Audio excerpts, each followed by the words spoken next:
তাদেরকে আমরা গ্রেপ্তারি পরোয়ানা চেয়েছি, প্রোডাকশন চেয়েছি। তো সেই দুটো অ্যাকসেপ্ট করেছেন কোর্ট। আরেকটা বিষয় হচ্ছে যে আপনারা জানেন যে কোনো ডিজিটাল ডাটা, এই মামলার একটা ইম্পর্টেন্ট পার্ট হচ্ছে ডিজিটাল তথ্য উপাত্ত।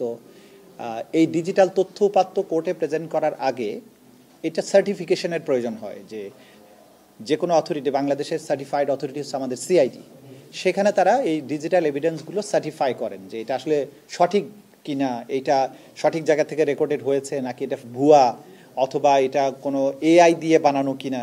এই যে বিষয়গুলো, এটাকে পরীক্ষা নিরীক্ষা ছাড়া আদালতে উপস্থাপনযোগ্য হয় না। এটা জাতীয় আইনে এবং আন্তর্জাতিক আইনে এই বিধানটা আছে।